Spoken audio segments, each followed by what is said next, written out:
Nagulat at naperwisyo ang mga residente at mga motorista matapos maglagay ng barikada at maningil ng bayad ang isang grupo na pinamumunuan ng lalaking nagpakilalang may-ari ng sanlibutan sa barangay San Ignacio, Manay, Davao Oriental, Huwebes, Disyembre 25. Ayon sa ulat ng Manay Municipal Police Station, bandang alas 10 ng umaga nang makatanggap sila ng ulat hinggil sa isang grupo na humarang sa pangunahing kalsada gamit ang malalaking krus at mga bandila.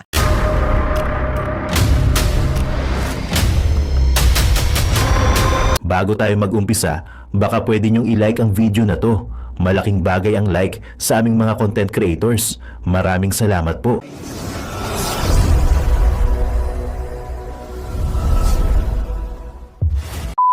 Eto na mga kababayan, napakalupit na pag-uusapan natin. Diyos ko! Kung ano-ano mga lumalabas sa ating mundo, no? Matapos yung isang pare na umamin na siya ay gumagamit ng pinagbabawal na bato, ngayon meron ding naglalabas na napakalalaking krus. My goodness! So bago tayo magsimula mga kasardinas, isang like naman muna dyan. Pasensya na kayo, ngayon nyo lang ako nakita nagsalita. At ay galing kasi ako sa ibang planeta. So yun, na-miss ko kayo. Shoutout sa mga subscribers ko dyan. Maraming salamat po at stay tuned kayo dyan. At napapanood nyo muna, nanonood lang muna tayo ng, ng mga video ng mga banateros, yung mga boss natin. At yun muna yung ating mga pinapalabas. So ngayon, syempre, hindi na tayo masyadong busy. So mag-react tayo sa ating mga vlog. So yan, shoutout po mga kumare ko dyan. Na-miss ko kayo dyan. Alright! So sana tuloy-tuloy na tayo makapag-vlog at pasensya na kayo, wala tayong laptop, nasira na yung laptop natin at wala tayong makikita ngayon sa screen natin. Kung hindi yung thumbnail natin yan, maganda naman, no? Pero wala tayong papanood dyan na tulad na ng mga boss namin na merong mga nakikita nyo dyan sa screen pero low profile lang din ulit tayo, no? Alright. So eto na nga mga kumare ko. Baka hindi ka pa nakalike, mag-like ka na muna para dire-diretso tayo manonood hanggang sa dulo. Saglit lang naman to mga kumare, no? Nakita niyo yung preview, my goodness! Ito ang sinasabi ko sa inyo. Kakaiba na ang nangyayari sa mundo dahil kakaiba ang presidente kung ano-ano ang mga lumalabas ng mga taong nilalang. No, biruin mo ha. Ito sa video na to, mamaya panoorin natin. Sila daw yung sila ang may-ari ng mundo ng sanlibutan. Ano to ano ba to? Tawag dito, kulto? No? Ito ang mga sinasabing mga kulto o yung mga diyan, yung mga tanso vlogger diyan, no? Kayo, sabi kayo ng sabi sa mga iglesia ni Cristo na iglesia ni Manalo, yan ang kulto. Naku naman. Ano tawag nyo rito? Merong krus at nangaharang sa daan, no? Nakakaperwisyo sa mga motorista. Tapos may malaking krus na nakaharang. Dimbohong yan, no? Samantalang noong nakaraan, merong pare dyan na biruin mo na ilang taon. Tapos nagbagong buhay, pinagkakalandakan niya pa. Siya ay gumagamit ng pinagbabawal na bato. Naging pari pa. Tapos ngayon, kumakampi sa mga demonyong kawatan. Yun ang sinasabing bayaran. Samantalang, bagay, itong mga tanso vlogger na to, sasabihin mga bayaran ng mga DDE, samantalang sila ang may resibo na binabayaran talaga sila. At ngayon mga kababayan, ay mga nagsisibalaktiran na daw, nabaliktaran na. At yung iba hindi na nakakasweldo, hindi na nakakasahod, wala na si tambay. Pero syempre, patuloy pa rin sila.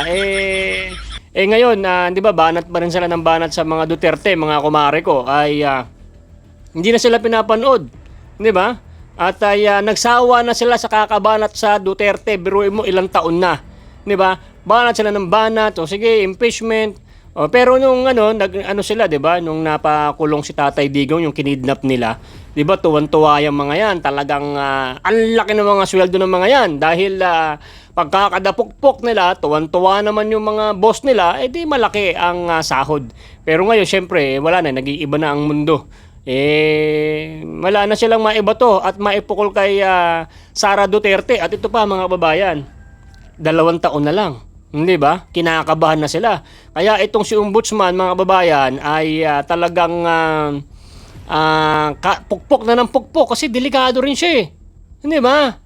Oo, alam nyo, nangangata na yung mga puwit niyan mga kababayan dahil sa kada minuto at kada araw-araw na lumilipas ay napapansin nila na malapit na rin sila. Eto ang maganda dyan, no? O shoutout sa mga solid na DDS dyan, na mga supporters ni Tatay Digong. Alam nyo, kung si Tatay Digong, mga kumare ko, mga kumpare ko, no? Kung si Tatay Digong makatagal pa ng 2 taon at maging presidente si BP Sara, palagay nyo kaya makakalaya na si Tatay Digong, no? Kayang-kaya na yan kasi maging presidente na si Inday Sara eh. Mapapalabas niya na yung kanyang tatay. Samantalang ito nga, 'di ba, si Bongbong Marcos, yung mga convicted, 'di ba, nakakalaya. Hindi ba? Tapos yung mga nasa ibang bansa, 'di ba, na ano 'yan, na napahuli ni Bongbong Marcos, 'di ba? Nasa presidente ho talaga yung pinakasusi para maipalabas ang isang convicted, mga ganyan, sila De Lima, 'di ba? Yung mga dapat ay nakakulong napapalaya. Yung mga nasa ibang bansa na kailangan ay mahuli, nahuhuli. Pero si Saldico, bakit hindi mahuli? Tanong lang. Hindi ba? Sa tagal na ng panahon, di ba? Medyo si Saldico, mga babayan, parang tumatahimik na no? Baka tinawagan ni Pinsan Romualdez. Sabi niya, "Hoy, Saldico, ano ba yung mga pinaggagawa mo na yan? Gusto mo ba akong makulong? Ay, nakinabang ka naman." Mga ganyang usapan yan eh. O eto, dadagdagan pa kita. O yan na, wala na. Dahil si Saldico, where are you, Saldico? At kung ang sabi niya Bongbong Marcos, mga babayan, mamaya, sandali lang dito muna tayo. Hahapyawan muna natin yung ibang mga vlog natin kasi ang tagal kong din nagsalita. Itong si Saldico, di ba, nagsalita ng salita. O, di ba, ngayon nawala na. Hindi ba? At mukhang yung sabi niya Bongbong Marcos at ni Boying Rimulya na yung passport ni Saldico, yung bibigyan ng violation, ano ba tawag doon? Expiration or hindi na siya pwedeng magtagal doon kasi mababan na siya. Hanggang ngayon andun pa rin naman. Paano ba yan ng Boying Rimulya? Hindi ba? Nasa inyo yung batas, ipahuli nyo na si Saldico para mapauwi na ng Pilipinas, di ba, mga kababayan, at para maimbestigan na. At ngayon, yung flood control, iba-iba na naman, nawala na naman ang issue. Sa bagay, sila Senator Marcoleta, mga kababayan, hindi naman din kasi kakayanin naman na kailangan marami talaga eh. Kaso si Senator Marcoleta matanda na, tapos kukunti pa yung kakampi doon, di ba, pinagkakaisahan siya. Biruin mo, naging blue ribbon, ilang araw lang pinababa dahil nadetect ka agad ni Senator Marcoleta yung mga demonyong kawatan. Kaya nga ho ay, di ba, parang tayo ay nagsasawa na rin eh. Pero syempre mga babayan, patuloy pa rin po tayo magbabantay sa mga demonyong kawatan. Tulad niyan, di ba, nagkakawalaan na yung issue, bumabato sila ng mga iba-iba. Si Leibiste, binabalatan ni Rimulya para maiba na naman ang takbo ng situation. Hindi ba? Tulad ngayon, ito yung ating main topic. O sige, puntahan na natin tong mga kulto, no? Kulto ba to? Tanong ko lang. Biruin mo kung hindi ito kulto, mga kababayan, mga kumare ko, ay hindi mga harang ito sa karsada na napakalaking cross. Hindi ba? Dapat maimbestigan to, dapat makakulong to. Hindi ba? Hindi ko alam kung ano to eh. Kasi pwede rin tong Catholic kasi meron siyang cross. Pwedeng ibang mga religion din or baka kakumpare ito ni yung pare na binabanatan dati natin si Father ano ba yun? Si Father Noo na dating gumagamit ng pinagbabawal na bato na pinagkakalandakan niya pa na kung gaano siya katagal, 'di ba? Tapos pinagtatanggol niya pa ang mga NPA at yung mga demonyong kawatan at pinagtatanggol niya pa si Ngagba. No, 'di ba? O yun. Tapos yung mga pare dati na bumabanat sa Iglesia ni Cristo, at yung iba pa ng mga kaalyado nila, sinatawag pa na kulto ang mga Iglesia ni Cristo. Nasaan na kayo ngayon? Ha? O kaya ano ba yung ginagawa ng mga yan? Yan na. O ano ba yan? Kumpare mo ba yan, Father? O hindi ko alam kung ano to eh. Yung sabog ba yan? O nasobrahan ng sinithit dahil biruin mo naglagay ng napakalaking krus sa karsada para manghingi ng bayad. Kung sino ba itong tanga na to, no? Kung ikaw ay may-ari ng sanlibutan, syempre marami kang pera. Bakit nanghihingi ka ng barya-barya? No, Father, ano ka bang tawag sa'yo? Ba't nanghihingi ka ng barya sa mga dumadaan? Ano to, nasobrahan na siguro to. Kumpare ba ito? Tanong lang, kumpare mo ba yung Father? Di ba? Baka nasosobrahan din ng gamit yan eh. Or tulungan nyo naman yung Father. Di ba? Bibiruin mo, 'di ba, sa nangyayari sa bansa ngayon. may mga lumalabas na mga ganyan ng mga tao, naalala ko lang kung paano nila balahurain ng Iglesia ni Cristo, ay sabihan pa ng kulto pero hindi naman sila pinapansin kasi nakikita naman kung sino talaga ang tunay na kulto at ang sino ba talaga ang may pagkakaisa. Hindi nga nila kaya ang pagkakaisa ng Iglesia ni Cristo, di ba? Napakaraming bumabatikos, napakaraming mga tanso vlogger na hanggang ngayon ay wala. Hindi nila kaya babagsakin ang Iglesia ni Cristo. Kasi itong mga bumabanat sa Iglesia ni Cristo, mayroon pong kaparusahan ang mga demonyong kawatan na nagtatangka na kalabanan ng Iglesia ni Cristo dahil hindi po mismong Iglesia ni Cristo ang makakalaban nila, mga kumare ko, no? Mismong ang Diyos, di ba? Ang nagpapahirap sa mga tao na kumakalaban sa Iglesia ni Cristo tulad ng mga demonyong kawatan na masasabihin ba naman ng mga kulto, Iglesia ni Manalo, yan, yung maraming issue na mga binabato nila. Kita nyo yung mga yan, darating ang panahon na grabe ang kanilang karma. Tandaan nyo yan, marami hong mga kumalaban sa Diyos na tulad niyan, sa katulad ng Iglesia ni Cristo, ay talagang kinarma ho sila na talagang andun na sila ngayon, nasa impyerno na. Okay, hintayin na lang natin kung hanggang kailan po itong mga bumabanat na to. Pero iba na, nagsawa na eh. Kasi hindi naman ho sila pinapatulan ng mga Iglesia ni Cristo. Merong iba, mga vlogger na mga INC, talagang pinupukpok din sila pero simple lang. Pero kami, mga banateros vloggers, pupukpokin namin yung mga demonyo na yan. Susunod, magre-reaction na natin yung mga dating natin na binabanatan. At napahinga lang tayo mga kumare ko at mga kumpare ko. So ito, puntahan na naman natin to ha. Ito. Ito ha, mga kumare ko. Ito, tingnan nyo to ha. Ganito lang, wala tayo sa computer, wala tayong laptop, mga kabayan ha. Ito, panoorin nyo to ha. O, sana, play mo yan, boy. Iso ang mga residente at mga motorista.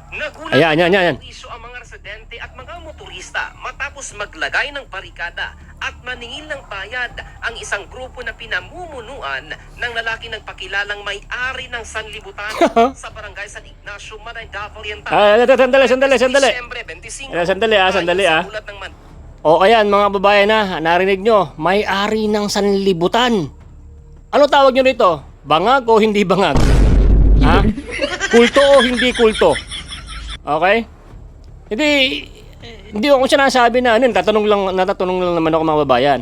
Yung mga sinasabi ng mga tanso vlogger na ang Iglesia ni Cristo ay kulto daw, ano tawag nyo rito? Nangaharang sa karsada, ha? Oh, may-ari ng sanlibutan. Itong mga tanso vlogger, I think mga kaanib dito eh. Oh, ano nyo to? Pagtanggol nyo to, ha?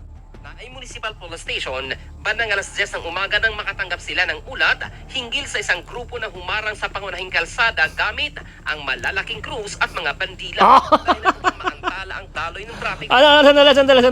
Sandali. Ano sabi? Oh, gamit ang malalaking krus. My goodness! Pero hindi naman natin inaaway yung mga Katoliko kasi marami naman tayong mga kaibigan ng mga Katoliko. Ang sa akin lang naman, meron talaga kasing mga pare na mga, syempre, kailangan namin din na batukusin dahil mga DDS kami at pag may nakita kami ng na mga salbahin ng mga pare, kita nyo dati yung mga binabanatan ng mga pare na mga Iglesia ni Cristo, wala yan, konti lang, ilang milyon. Kaming mga Katoliko, talagang nakapaikot sa buong Pilipinas. Nung nagrally, ilan lang sila no? Nilangaw, men! Ibig sabihin nun, no? Hindi ko sinasabi lahat yung mga Katoliko kasi baka magalit kayo, ha? Ang ibig sabihin nun, yung samahan ng mga Katoliko is walang pagkakaisa talaga. Oy, huwag kayo magagalit. Kasi kung talagang tunay na may pagkakaisa kayo, mga sir, ma'am, tulad nung nagrarally kayo noon, ay tinawag kayo ng mga kaparian nyo, dapat pumunta kayo. Okay? Sa Iglesia ni Cristo, isang salita lang ng namumuno sa kanila, talagang susunod. Samantalang nilait nyo ang Iglesia ni Cristo na wala yan, utot lang yang Iglesia ni Cristo, pero napahiya kayo, di ba? Ano naman to ngayon? Kumpara nyo ba to o kaanib nyo ba to? Kami tatanong lamang. Kasi may mga krus parang pare yung parang pare yung kanyang suot parang din siya obispo tuloy natin mga babayan, tuloy natin. Na naniningil umano ng pera ang Nako! sa mga dumaraang motorista. Naniningil. Nanat na ng mga responding pulis ang grupo na pinamumunuan ng isang datu-watawat na kilala rin bilang Senyor Rubin Hari. Nako! Sa panayam ng pulisya, iginiit ni Datu Watawat na siya umano ang may-ari ng mundo at ng naturang kalsada kaya may karapatan siyang maningil ng bayad sa mga dumaraan. O, kita nyo mga kababayan, siya ang may-ari ng karsada. Di ba? Siya ang may-ari ng sanlibutan. Ang tanong ko sa inyo mga tanso vlogger, ano tawag nyo rito? Bangag o hindi bangag? Ha? Kulto o hindi kulto? Tatanong lamang. Ay dahil sa mga nangyayari ngayon sa mundo, sa kabila ng mga anomalya at ay pagkaubos ng kaba ng bayan, ay may lumalabas pang ganito. Naalala ko lang. At ay pagbanat nila sa Iglesia ni Cristo, kulto yan, ayan, yung mga ganyan, yung mga Iglesia ni Cristo. Tingnan nyo naman kung gano'ng kadisiplinado ang mga miyembro ng Iglesia ni Cristo kahit na lalaman po nila, nakita nila na kung paano banatan ng mga demonyong kawatan itong mga Iglesia ni Cristo sa pamamagitan ng mga tanso vloggers at yung mga vloggers na mga walang utak dyan, ay hindi po sila nagre-react. Pinapaubaya na lang nila sa Diyos ang kaparusahan ng mga demonyong kawatan. Di ba? Pero ako, syempre kami iba naman kami naman mga Banateros vloggers, diba? Iba naman yung sila Tol J, sila Boss Banat Bay, sila Coach Oli, sila Boss Dada, yan. Iba naman yan, sila Master Judea. Brothers naman dyan. So kami naman, ako naman si Boss Sardinas, ang Banateros vloggers. So napakikita nyo naman ako sa mga vlogs ni Boss Banat Bay pagka nag-ano tayo, yung nagkakampanya tayo nun. So 2 years from now, yan, lalabas na naman si Boy Sardinas. I think, papautos na naman ng Banateros Brothers sa atin. Tingnan natin kung sino naman pinakamalakas sa daan. Alam na. Sus, sisiruhin na naman namin kayo. My goodness. Di ba? Kita niyo naman yung mga vlogs namin nila ni Calso TV, Henry Ondago, nung nasa karsada kami, talaga namang ay talagang tawag dito? 0-0. Pero ang dami pa rin ilan lang lumusot sa sa PDP laban. Alam niyo na nandiyan si Garcia di ba? Diyos ko. At yun nga, sana na magkomento kayo diyan mga kumare, mga sir. Ano ang tawag nyo sa mga style na kapare na damit na hindi ko sinasabi mga pare ito ako nagtatanong lamang. Ano sa tingin niyo to? Pare ba to? Kumpare ba to na pader? Na isang gumagamit ng ilang taon na gumamit ng bato na pinagbabawal, tapos naging pare, tapos kinakampihan, pinagtatanggol ang mga bangag. Kayo na magkomento dyan, ano ba tawag dyan sa mga ganyan? May-ari ng sanlibutan. Kung siya ang may-ari ng sanlibutan, dapat tayo na mga nakatira sa Pilipinas ay mag-ambag tayo dyan. Magbigay tayo kasi siya ang may-ari ng sanlibutan. Putang inang yan. Bullshit! Oo, at ano masasabi nyo dyan, Marge? So, ayan, kayo na mag-reaction at sana umabot kayo sa dulo ng video na to, mga kababayan. At ilalagay ko pa rin sa dulo ng video na to, kung pang ilan pa rin ba tayo, baka nakakalimutan nyo, hindi ho tayo nagbabago sa pangatlo, sa pinaka-most corrupt ng buong mundo. Hindi, sa buong Asia. Kahit siguro sa buong mundo pangatlo pa rin tayo, baka nagpangalawa na tayo. Hindi pa rin tayo hindi pa rin ho tayo, wala pa rin hong update kung pang-5, pangatlo o pang-2. Wala pa rin pong update pangatlo pa rin po tayo sa most corrupt sa Asia at sa buong mundo. Baka pati dong kay Satanas pangunguna ang Pilipinas. Di ba? Proud na proud ang mga kababayan natin na number 3 pa rin tayo. Yung iba tinatamad na, hindi na talaga nanonood kasi alam naman nila paulit-ulit naman din. Maraming salamat pa rin po sa mga DDS Solid dyan at nanonood pa rin kayo sa aming mga content at patuloy pa rin tayong lalaban hanggang sa makauwi si Tatay Digong. So sama-sama tayo sa susunod na eleksyon. Mga gaano na naman tayo, mga kumari ko dyan, huwag kayong mawawala dyan. Huwag niyong iiwan ng si Boy Sardinas at pasensya na ho kayo at ngayon nyo lang ho ako nakita.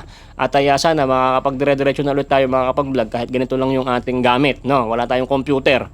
Baka may sira kayong computer dyan, bigay nyo sa akin. Aray ko. So ganito mga babayan, don't forget to like this video at share nyo rin para mapanood ng ating mga kumare. Baka kilala nyo yung mga pari na yan. Okay, see you in my next vlog. Panoorin nyo kung pang ilan na tayo sa most corrupt ng Pilipinas, buiset. Palubog na yung Pilipinas, tulog ka pa rin. Sa loob lang ng 3 years, tang inumin. Tayo na pinakamabilis pagdating sa robbery. Walang binatbat sa atin sa bilis. Kahit yung mga ibang country. Nasa atin na yung new world record. The fastest corruption in history. Tapos proud pa sila. Ganyan sila katatanga. Ang moto ni Bongbong, bababagsakin ko yung Pilipinas, manood ka. Ben, wag mo nang banatan si Bongbong. Love namin siya eh. Mga bobo! Una sa lahat ha? Maligo muna kayo. Vlog kayo ng vlog, di naman kayo naliligo. Tapos matulog kayo. Para bukas, pagising nyo, bibitayin ko kayo. Magbabawas tayo ng tanga sa mundo. Isipin nyo, isang malaking bus yung Pilipinas na umaandar sa kalye. Bago si Bongbong tanga yung driver ng bus tapos nabangga niya yung poste. Sino sisisihin nyo? Si Bongbong tanga na nagdadrive ng bus o yung poste? Siyempre yung poste! Mga bobo, mga kamote! Ganyan sila katanga, ganyan sila kapraning. Buti pa yung sakit, kayang gamutin. Pero yung tanga, kahit salaksakan mo ng sangkatutak na gamot, hindi nagagaling. Buti pa yung vice president namin, ganda-ganda. Matalino maganda po. Di katulad nito, mukhang tanga, inutil, bobo, walang silbi. Katabi niya na yung magnanakaw, hindi pa inuuli. Paano? Isa rin siyang magnanakaw eh. Ben, O bakit? Pangit. parang awa mo na, tigilan mo na kami. Maligo muna kayo para matigil na to. Hanggat di kayo naliligo, hindi kami titigil dito. Kaya yung mga ulo nyong walang laman, di na nadadampian ng sabon, nakatubig eh. Tapos yung mga suot nyong I love BBM nung eleksyon pa yata yan eh. Kaya nililibag na pati mga utak nyo eh. Ama naming Diyos na makapangyarihan sa lahat, salamat po sa iyong pagmamahal na hindi nagmamaliw. Sa gitna ng kaguluhan sa aming bansa, turuan niyo po kaming magtiwala sa iyong hustisya at hindi sa hustisya ng tao. Linisin niyo po ang aming mga puso at ituro niyo po ang tamang daan ng katotohanan at pag-ibig. Tulungan niyo po kaming maging ilaw sa gitna ng dilim at ipakita sa mundo na may pag-asa pa sa pangalan ng aming Panginoon Hesus. Salamat po sa pag-ibig po ninyo at salamat sa pagdinig ng aming mga panalangin at iligtas niyo po kami. Sa pangalawa po niyong pagparito at patawarin po kami sa lahat ng aming mga pagkukulang at pagkakasala sapagkat ito po ang aming samot hiling sa matamis na pangalan ng aming Panginoon Hesus. Amen.